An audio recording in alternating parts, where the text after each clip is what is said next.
ama aad ka soo baxay lii bedelo xeeraaliha gobolkan ka noqday nimankii markaa magaalada haystay magac bay iska ilaalin jireen ogaadeen la yidhaa waa lagu kadiyo ninku ogaade maya baa la yidhi waa la soo dhaweeyey meesha baa fadhiistay anuu xafiiska fadhiyaa maalinka dambe waxaa ii yimid odayaal dadkeenna ahaa oo waxaa ka mid ah nin la odhan jiray cawil faragaab dhegta waad ka maqasheen iyo nin la odhan jiray diiriye waxaan cawil faragaab waxaa nin maqaabul ahaa diiriyana kol walba nin qabri daarre aaggeedu ahaa marka waxay yidhaheen dekedda iyo madaarka iyo shaqaalaha la qori oo dhan niman doomo lagu keeno caluule iyo qandali iyo hebel iyo boosaas laga keenaa la qoraa dadkiina waa loo diiday nin shaqaalo waxaa ka shaqada waxaa madax u ah nin sheekhaala oo qora magaaladana gubernatoore waxaa ka nin korneeloo leeyahay maxamed xasan barre toxow oo abgaala markii ubaan aniguna 27 jir baan ahay nin yar baan ahay markaa cabsi bay iguma jirto mid xogeyntayda ahay oo geesay la yidhaha abgaal ahaa oo isbatoora maan u yeedhay qor hadda ninkaas sheekhaasta ahee shaqaalaha saas ee dadka kala sooci ee yidhi ninkii doon lagu keeno umbaan qori hadda soo xidhbaan ninkii baan ku tuuray magaaladii baa isku kacday xataa cabdirasaaq xaaji xuseenoo markaa la soo daayeyba isa orodkii iigu yimid war wiil yar baaba tee waa ku seeday idinku dheerayn mahaye arrintu saasay ahayd dadkeen wax mas-uula oo dadkeenna waxaa iga horreeyey nin la odhan jiray axmed oo qaali ka noqday axmed xasan sheekh cabdilla xasan ma garanaysaan idinku ninkaa qaaligaasaa iga horreeyey anigu ninkii labaad baan markii dambe yidhahen war ninkan muxuu ahaa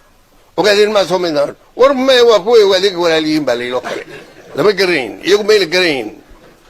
balaayaa maxaa noo gabaday baa layidhi nin baa noo gabaday waa lala diriiri jiray ninkii inagoo meesha taga magaalada leeqooqaani baan tagnay anagoo soconna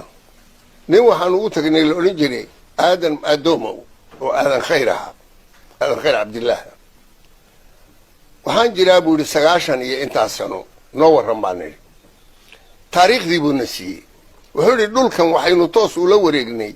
1865 intii hore wax waa la degdeganaa buuqbuuq waa jiray laakiin dadkii deganaa oo iska tabar yar baa niman ilka xaydh yaa yaqaana raggiina meesha fadhiya ilka xaydh yaa garanay aniga ninkaan maa garanaynaan mal ilka xaydh maya waa xaggeeniba ilka xaydh waxaa la yidhaha dadka caydhee socda ee waxay uun qabsadaan ku nool niman ilka xaydha oo ka yimid ogaadeeniya ka yimid ama galbeed ka yimid oo buur ka soo dhacay oo halkaa soo maray ayaa soo galay meeshii iyagii iyo nimankii dhulka markaas ku amartaaglaynaya dadkeennii joogay garaacayay baa dagaalamay halkii baa lagu jebiyey nimankii lo' bay ka heleen lo'dii markii la helay kuweena miya waxay yidhaheen war lo'da xaggee u roon lo' badan baa laga helay markaas yidhaheen lo'du meel ayna qoobka ku dhufanaynin dhagax baa u roon 2 meelood bay saldhig ka dhigteen waamo oo caasimadeedu tahay afmadow joorri oo caasimadeedu tahay yaa garanaya joorri wakaa adaa garanaya badhaadhe yay ka dhigteen 2 meelood bay ka dhigeen dhulkaa aynu qabsanay 1865 ilaa wiilashii axmed maxamed islaam uu watay ay soo galeen ra'si kamboni ay soo galeen hadda waaga dhaweyd isagoo hogaaminayay marti baynu ku ahayn ninkii inagoo taga waa la eli jiray aliyahay baa la odhan jiray waxaa weeye wiilashani markay soo galeen inagu inaan dad dulanno dabcigeenna ma aha laakiin war aan wada noolaanadii baa lagugu dilayaa kuwa hadda ordaya waxa weeye way yaaban yihiin waxay leeyihiin war shalayba idinkoo dhulka u badan waad ogtihiin hadda jubbaland yaa yaqaan imse degmay ka kooban tahay okay jubbada hoose yaa yaqaan intay ka kooban tahay 5taas 3 leelama tarruux waad ogtihiin waa afmadow iyo badhaadhe iyo xagar labada kalena mudalba xooggeedaynu ku leena waa kismaayo jamaama ugu fogo cumar macallin baa laga soo dooran jiray xataa waqtigii musuqmaasuqi waad ogtihiin ilowla walaalkii cumar macallin baa laga soo dooran jiray nimankeennii intaa ku lahaa hadda waxay nagula doodayaan walaalaheen hadda maryaxaanku waxay yidhaahdeen أول بإيدكم أبدا بمجرتين وهيسين جري بل أنكم مركانوا مجرتين كقبل محل ولا دجال ميسان مجرتين ما دمد إيدك وذي ورهيت هذا شلي دعنا أو منطق أنو وحي سوء الشدي ما دبي بالله أديك سكوب فوقين يه ولا البات هاي قبل كذا اللي لا بعد أدو دقنت هاي أينو وذا نولانو كوب فوقين يه وحويه أرنت ماشي تاجني وحويه والأول بوحب ماذا أجيني أظنين إن دلع بعض هيد بنانك تاجني ما أنت محاول صوت توستي ما أنت محاول صوت توستي مركب وحويه دول كان كذا إنه أنت أسلاك واحد وحصوها لي قبل كليل هذا جبض الدحى وذكتين يا يغني أنت تجمعك كوبي هاي سلق له يبوء عليه يساكو يجلب أفكامكم نكي يقانا إلا أنو أنك شغيل هو قرانيا حداد يكتي من كان كل في دكتة حمر لوبحو نمن كان تيما أذيقها مس الصومالي كالي ساكو كليا نمن ليلادو أجوران باو حق الدقاء وكالو كترحا مجرو نمن كان هذا تيما أذيقنا ماشي وبيكو يالو لو يكور دقايين وهذوكتين لقب الله بإيمي سومر ماشي دوني سومر وبيقولن ويكور دقايين لكن صومالي كانوا كترحا لما يجرو هاي ما حد دوني إنسان هذا مريحان ماشي أقصو كيسا بتقانا دقان هان يا يقانا دقمدا maaha baar dheer markii laga baxo tuulada le sarin leey oo ka waa taqaana sarin leey baa ugu sokaysa ya ma taariikh hore ma anu intaan arkay baan sheegi ila waan ka shaqeeyay meesha waka anu intaan arkay meel bariixaan degan yahay sarin leey baa ugu sokaysa kolkii baar dheer laga baxo waxay war maxaad doonaysaa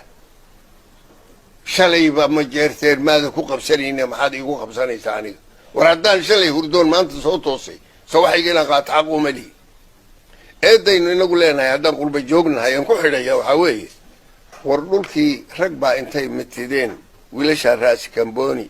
qabtay oo inoo soo qabtay ama kuumadadhe ama absamadhe ama ogaadii lahayn sadexaas oo ay isugu bidi midkaa dooni dheh ha qabtay innaga waxaa laynaga rabay in la camiro dhulkii oo la dego waxa weeye kulligeen intan meesha fadhida kiishil ma helaa wuxuu odhanayaa nairobi baan ka gadanayaa dadkii kalena waxay leeyihiin kisma ayaan ka gadanayaa oon degaya bal arrintaa aynu u baraarugno oo aynu dhulkana taariikhdiisi dhul aynu iska qayliyeyna mehe waa dhul aynu inagu degannahay waa dhul ay soomaaliduna waxay u badan yihiin habeen maa nin cumar carte oad maqasheen cumar cartaan habeen marti qaaday abudabi abti buu yidhaa hooyadii baa geri ahayd ninkii dhannaa ee ra-iisul wasaaraha noqday intaa wasiiru khaarijiyaha wuxuu leeyahay absolutely abti jubbada hoose sheekaash baa degta buu anigii buu leeyahay waxaan idhi war cumarow anaa ka shaqeeya meesha horta degmada la yidhaha kismaayo sheekaashi geed hoostii xataa kama degtaa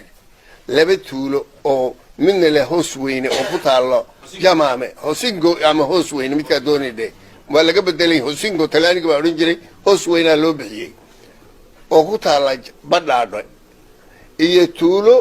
xagga marka u jeeda oo ka tirsan jamaame oo layaha turdho labadaa tuulay ka degaa maalin sheekaashi xageed ku aragtay absolutely ma adigii mas-uulka ahaa baa sidan qaba maya absolutely caydiid waad ogtihiin kismay kolkuu daaradu ka baxay waad ogtihiin raggu dhalinyaro u badan yahay ninku madaxdu uga dhiga ma garanaysaa yaa garanaya maalinku qabtay caydiid galay ya maya waad dhaweysay laakiin isaga ma ahayn wiilkeennii buu ahaa shaafi dheere yaa garan shaafi dheere soo ma garanaysaan khudbaduu akriyay waa lahay wuxuu yidhi mataqaanaa jahliga soomaalida ku jira kismaayo dadkii lahaabay usoo noqotay shaafi dheere oo haddee inagu xaggeeniiba ahaa waad garanaysaan sheekaash buu ahaa suu doonaado wuxuu yidhi khudbaduu akriyey kismaayo waxay usoo noqotay dadkii lahaa markaasuu shaafi dheer uga dhigay guddoomiye jahli baa dadkan wada rogaya ma ay ogaa sida loo degan yahay waxay tahay arrintu waxay tahay ma ay ogaa kuwan hadda maryaanka markii la wado habeen baa odaygii suldaanka cali sokor baan maxamed siyaad u geeyay anigu allah naxariista odaygii anigu kolka hore waxaan islaahan suldaanka geey kolkaan u tagnay buu yidhi waryaa maxamed siyaadow annaga iyo maryaxaan ma wada noolaan karro awalan iyaguna geel bay dhaqdaan annaguna loo baan dhaqanaa buuri ceelashii kolkay ka cabeeyeen waxay ku hayseen buuri siyaad baa yidhi si walba u soco siyaad baa yidhi saad rabtid ba yeel anigii waa naxay nin suldaanku dilka dacweyne maana moodayna moogtahay anigii baa naxay wuxuu yidhi siyaad baa yidhi si walba u soco siyaad baa yidhi saad rabtid ba yeel sima nimankaasee nuulama war ma odhanin buu yidhi anigu beentood wey ma odhanin buu yidhi anigu hay iyagoo socday yimideen bakeedi war walaalayaalo kaalaya wayna qaadaa dhulkuye jubbaland wayna wada qaadaa ha lagu wada noolaado nabadna ha loo noolaado xagxagashada daaya kuwa inaga oo calooshoodu shaqaysiyaalo fara badan baa jira oo kursigu doonaya war kursiga tartanka soo gal laakiin xaggay du ordooda anigii taageera waxbaa ka duminayaa orod buu gelayaa waxyaalaha in laga diray kamid weeye aad baad u mahadsantihin waan idinku dheereen